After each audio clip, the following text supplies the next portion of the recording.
આજે આપણે બનાવીશું શિયાળા સ્પેશિયલ વઘારેલી છાશની રેસીપી અને બે અલગ ફ્લેવરમાં બનાવીશું.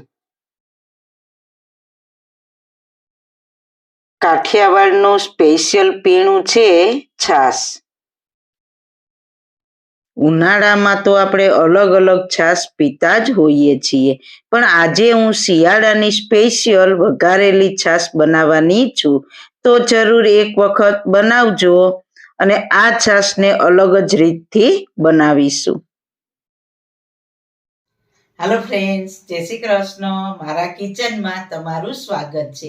આજે આપણે બનાવીશું શિયાળા માટે સ્પેશિયલ કાઠિયાવાડી રીતથી વઘારેલી છાશની રેસીપી.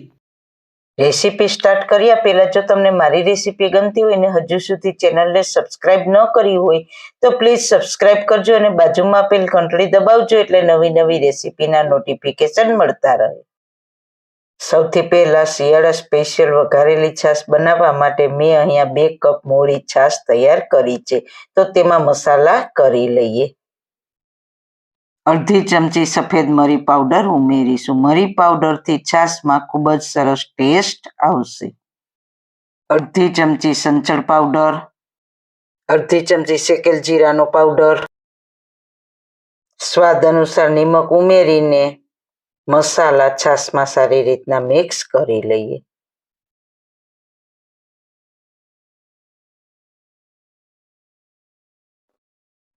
તો હવે આપણે છાશને 2 ફ્લેવર વાળી બનાવીશું. એક ફોદીનો ફ્લેવર અને બીજી ધાણાભાજી ફ્લેવર વાળી.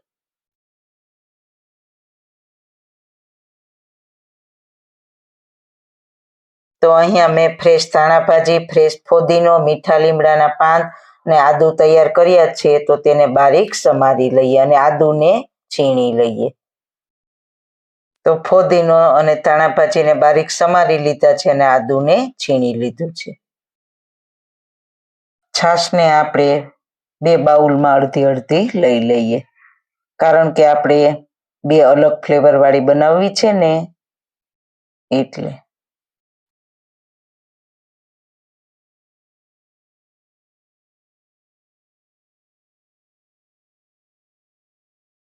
તો છાશનો વઘાર કરી લઈએ. તો વઘારિયામાં 1 ચમચી ઘી ગરમ મૂકીશું.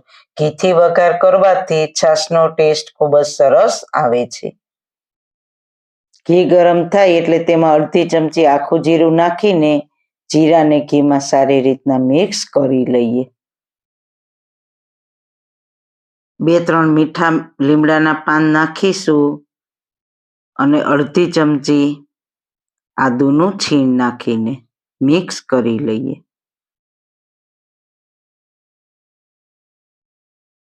તો ગેસની ફ્લેમ બંધ કરીને બારીક સમારેલા ફોદીનાના પાનને નાખીને સારી રીતના મિક્સ કરી લઈએ. ગેસની ફ્લેમ બંધ કરીને જ ફોદીનાના પાન નાખવાના, એ વાતનું ખાસ ધ્યાન રાખવાનું છે. તો છાશનો વઘાર તૈયાર થઈ ગયો છે, તો તેને ઠંડો થવા રાખી દઈએ. વઘાર ઠંડો થઈ ગયો છે, તો તેને છાશમાં નાખીશું. આ રીતના વઘાર કરવાથી છાશ ખૂબ જ સરસ ટેસ્ટી બને છે.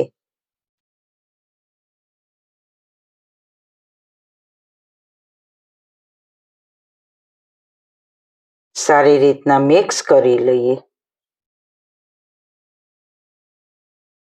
તો તૈયાર છે આપણી એકદમ ટેસ્ટી ફુદીનાના ફ્લેવર વાળી છાશ.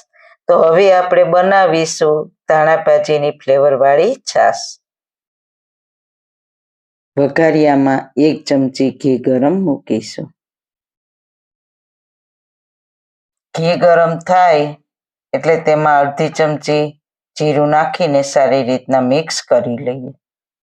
2-3 મીઠા લીમડાના પાન નાખીશું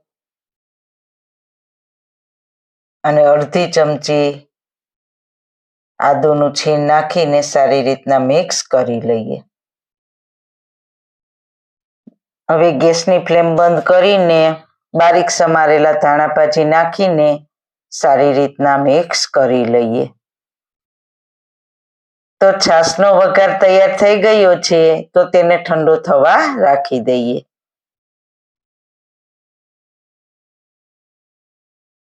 વઘાર ઠંડો થઈ ગયો છે તો તેને છાશમાં નાખીશું.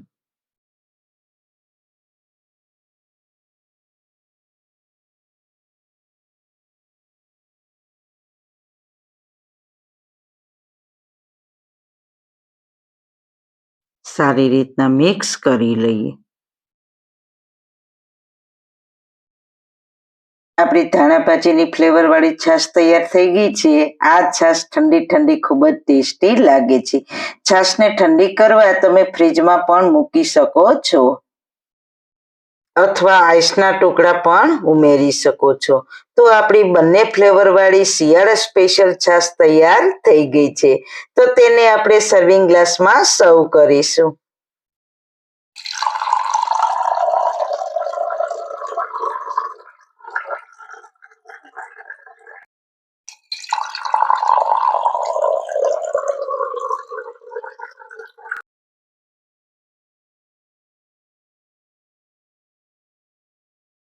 જો તમે આવી શિયાળા સ્પેશિયલ છાશ ક્યારેય ના બનાવી હોય તો જરૂર એક વખત ટ્રાય કરજો. તો સારું ખાવ, ખુશ રહો. આવી સરસ રેસીપી જોવા માટે તમારો ખૂબ ખૂબ આભાર. મારી રેસીપીને લાઈક કરજો, શેર કરજો ને મારી ચેનલને સબસ્ક્રાઈબ કરજો. ફરી મળીશું નવી રેસીપી સાથે. જય શ્રી કૃષ્ણ.